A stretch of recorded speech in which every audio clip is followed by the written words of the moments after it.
وَكَأَيِّن مِّن قَرْيَةٍ عَتَتْ عَنْ أَمْرِ رَبِّهَا وَرُسُلِهِ فَحَاسَبْنَاهَا حِسَابًا شَدِيدًا وَعَذَّبْنَاهَا عَذَابًا نُكْرًا۔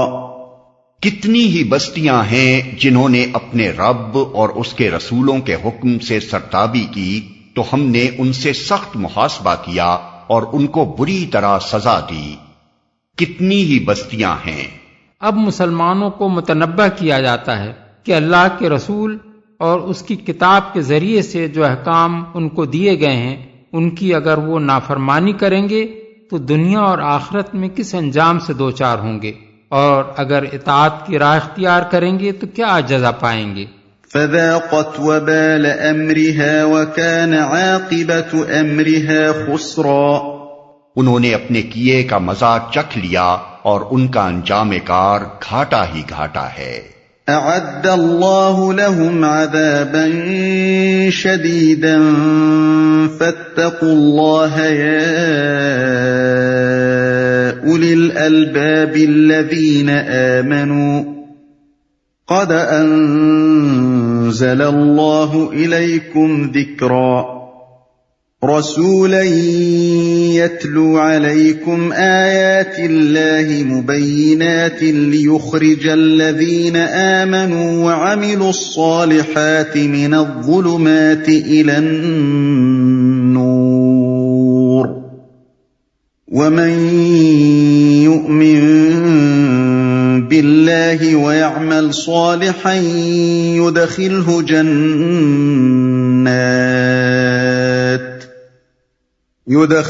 جَنَّاتٍ تَجْرِي مِن تَحْتِهَا الْأَنْهَارُ خَالِدِينَ فِيهَا أَبَدًا قَدْ أَحْسَنَ اللَّهُ لَهُ رِزْقًا۔ اللہ نے آخرت میں ان کے لیے سخت عذاب مہیا کر رکھا ہے، پس اللہ سے ڈرو اے صاحب عقل لوگو جو ایمان لائے ہو۔ اللہ نے تمہاری طرف ایک نصیحت نازل کر دی ہے، ایک ایسا رسول جو تم کو اللہ کی صاف صاف ہدایت دینے والی آیات سناتا ہے تاکہ ایمان لانے والوں اور نیک عمل کرنے والوں کو تاریکیوں سے نکال کر روشنی میں لے آئے۔ جو کوئی اللہ پر ایمان لائے اور نیک عمل کرے اللہ اسے ایسی جنتوں میں داخل کرے گا جن کے نیچے نہریں بہتی ہوں گی، یہ لوگ ان میں ہمیشہ ہمیشہ رہیں گے۔ اللہ نے ایسے شخص کے لیے بہترین رزق رکھا ہے۔ ایک ایسا رسول، مفسرین میں سے بعض نے نصیحت سے مراد قرآن لیا ہے اور رسول سے مراد محمد صلی اللہ علیہ وسلم، اور بعض کہتے ہیں کہ نصیحت سے مراد خود رسول اللہ صلی اللہ علیہ وسلم ہی ہیں، یعنی آپ کی ذات ہمتن نصیحت تھی۔ ہمارے نزدیک یہی دوسری تفسیر زیادہ صحیح ہے، کیونکہ پہلی تفسیر کی روح سے فقرہ یوں بنانا پڑے گا کہ ہم نے تمہاری طرف ایک نصیحت نازل کی ہے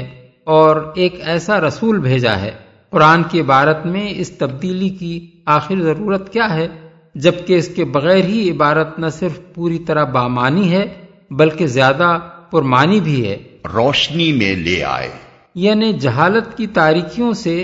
علم کی روشنی میں نکال لائے۔ اس ارشاد کی پوری اہمیت اس وقت سمجھ میں آتی ہے جب انسان طلاق، عدت اور نفقات کے متعلق دنیا کے دوسرے قدیم اور جدید آئلی قوانین کا مطالعہ کرتا ہے۔ اس تقابلی مطالعے سے معلوم ہوتا ہے کہ بار بار کی تبدیلیوں اور نت نئی قانون سازیوں کے باوجود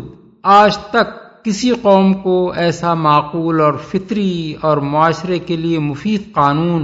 میسر نہیں آ سکا ہے جیسا اس کتاب اور اس کے لانے والے رسول صلی اللہ علیہ وسلم نے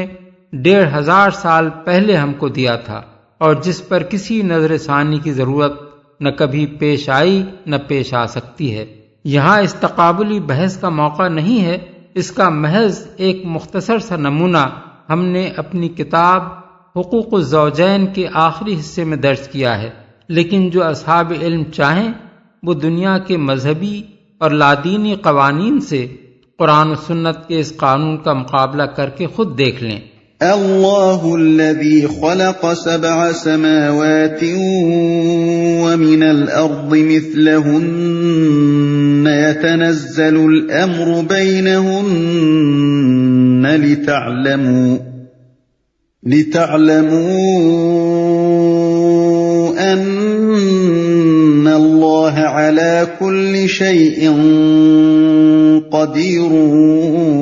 وَأَنَّ اللَّهَ قَدْ أَحَاطَ بِكُلِّ شَيْءٍ عِلْمًا۔ اللہ وہ ہے جس نے 7 آسمان بنائے اور زمین کی قسم سے بھی انہی کے مانند، ان کے درمیان حکم نازل ہوتا رہتا ہے۔ یہ بات تمہیں اس لیے بتائی جا رہی ہے تاکہ تم جان لو کہ اللہ ہر چیز پر قدرت رکھتا ہے، اور یہ کہ اللہ کا علم ہر چیز پر محیط ہے۔ انہی کے مانند کا مطلب یہ نہیں ہے کہ جتنے آسمان بنائے اتنی ہی زمینیں بھی بنائیں، بلکہ مطلب یہ ہے کہ جیسے متعدد آسمان اس نے بنائے ہیں ویسی ہی متعدد زمینیں بھی بنائی ہیں۔ اور زمین کی قسم سے کا مطلب یہ ہے کہ جس طرح یہ زمین جس پر انسان رہتے ہیں اپنی موجودات کے لیے فرش اور گہوارہ بنی ہوئی ہے، اسی طرح اللہ تعالیٰ نے کائنات میں اور زمینیں بھی تیار کر رکھی ہیں جو اپنی آبادیوں کے لیے فرش اور گہوارہ ہیں۔ بلکہ بعض مقامات پر تو قرآن میں یہ اشارہ بھی کر دیا گیا ہے کہ جاندار مخلوقات صرف زمین ہی پر نہیں ہیں، عالم بالا میں بھی پائی جاتی ہیں۔ مثال کے طور پر ملاحظہ ہو تفہیم القرآن جلد 4 سورہ الشورى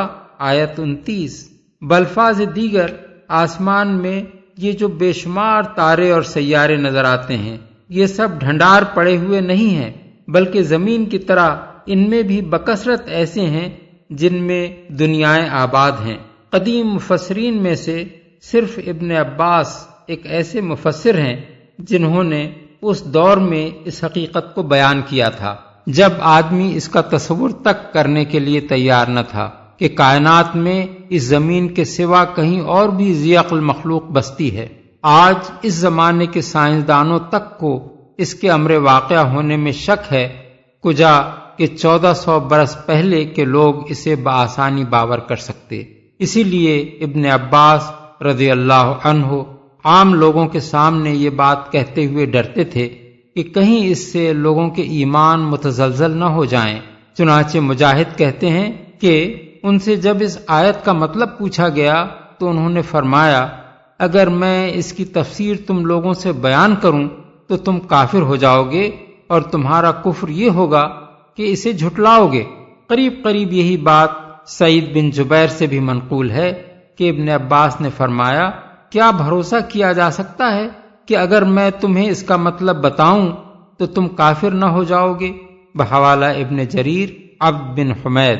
تاہم ابن جریر، ابن ابی حاتم اور حاکم نے اور شعب الایمان اور کتاب الاسماء والصفات میں بیہقی نے ابو الضحیٰ کے واسطے سے باختلاف الفاظ ابن عباس کی یہ تفسیر نقل کی ہے۔ فی کل ارض نبی کا نبیکم و آدم کا آدم و نوح کا نوح و ابراہیم کا ابراہیم و عیسیٰ کا عیسیٰ، یعنی ان میں سے ہر زمین میں نبی ہے تمہارے نبی جیسا، اور آدم ہے تمہارے آدم جیسا، اور نوح ہے تمہارے نوح جیسا، اور ابراہیم ہے تمہارے ابراہیم جیسا، اور عیسیٰ ہے تمہارے عیسیٰ جیسا۔ اس روایت کو ابن حجر نے فتح الباری میں اور ابن کثیر نے اپنی تفسیر میں بھی نقل کیا ہے، اور امام ذہبی نے کہا ہے کہ اس کی سند صحیح ہے۔ البتہ میرے علم میں ابو الضحیٰ کے سوا کسی نے اسے روایت نہیں کیا ہے، اس لیے یہ بالکل شاذ روایت ہے۔